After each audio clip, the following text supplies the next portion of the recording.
भाई किधर ले आए?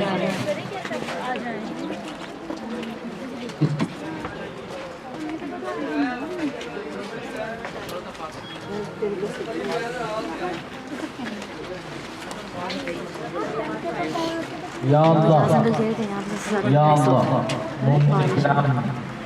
या ज़िंदा जहाँ पर आप खड़े हैं इसका नाम हज़रत फिज़्ज़ा, ये शहज़ादी हबश शहज़ादी है।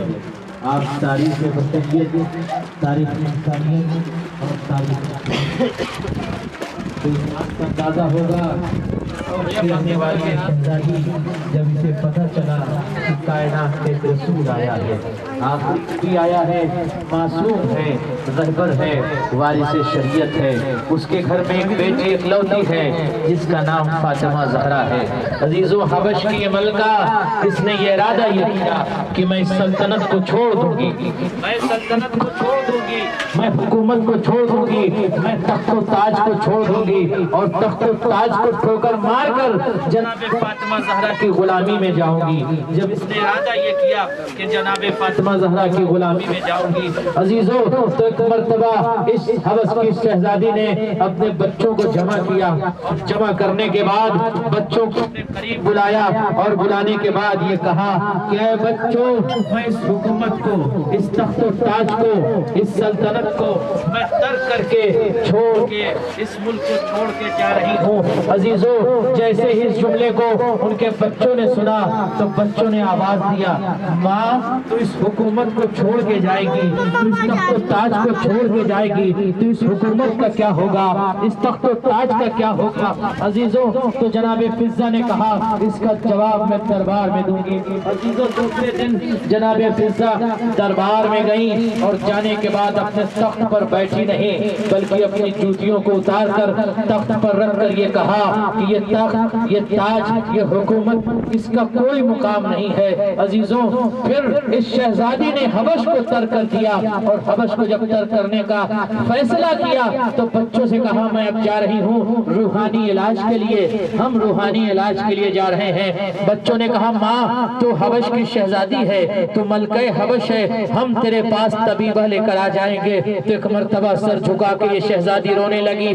कहा बच्चों, तुम्हें नहीं मालूम हम उस बारगाह में जा रहे हैं जहाँ कायनात के फरिश्ते उस दर को सलाम करते हैं, मलक उसको सलाम करते हैं, उसकी अजमत को सलाम करते हैं। जनाबे फिज़्ज़ा आई और आकर जनाबे फातिमा ज़हरा की कनीज़ी अख्तियार कर ली, जनाबे फातिमा ज़हरा की कनीज़ी अख्तियार कर ली। मुसलसल जनाबे फिज़्ज़ा सुनती थी कि तन्हाई में भाई बहन जनाबे ज़ैनब और इमाम हुसैन मिलकर कुछ गुफ्तगू करते हैं। आहिस्ता आहिस्ता गोशे में जाकर किसी सरजमीन की बात करते हैं, प्यास की शिद्दत की बात करते हैं, खैमों की जलने की बात करते हैं, गहवारे में आग लगने की बात करते हैं, रुखसार पर तमाचे लगने की बात करते हैं, प्यास की शिद्दत की बात करते हैं, जुल्म और इस्तिबदाद में अहले बैत के घिर जाने की बात करते हैं, कूफा और शाम के रास्तों में जाने की बात करते हैं, बाजार नजिस में बेमकना चादर जाने की बात करते हैं। तो एक मर्तबा रसूल ने जब इस शहजादी से कहा फिज़्ज़ा, अरे तूने हमारी बहुत खिदमत की है, फिज़्ज़ा हम तेरे एहसान को कैसे चुकाएं, फिज़्ज़ा हम रसूल हैं, हम वारिस शरीयत हैं, तू हमसे कुछ मांग ले। फिज़्ज़ा ने सर झुका के कहा, ऐ वारिस शरीयत मैं क्या मांगूं, इसलिए कि मुझे सब कुछ इस दरवाजे से मिला है।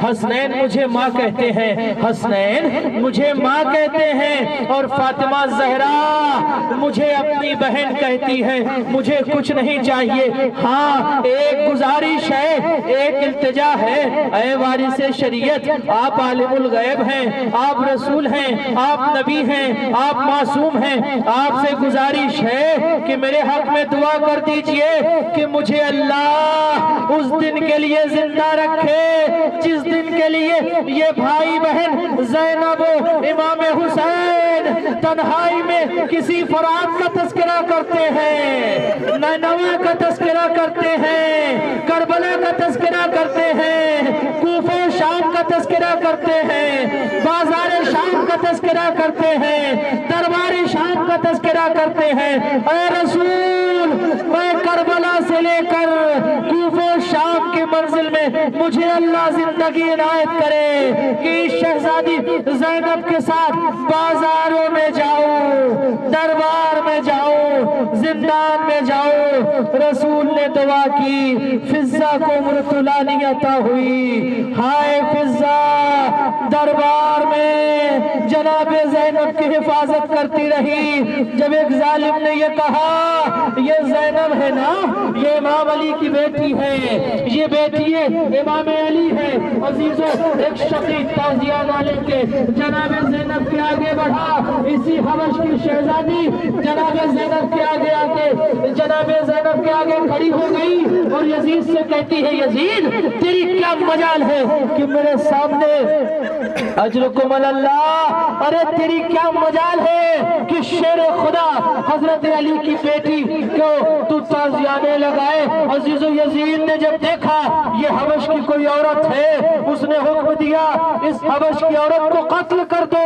جیسے ہی ننگی تلوار لے کر حبش کی شہزادی جناب فضہ کو قتل کرنے یزید کے فوجی آگے بڑھے، ایک مرتبہ فضہ نے آواز دی جو دربار میں حبش کے غلام تھے، اے حبش کے غلام تمہیں کیا ہو گیا؟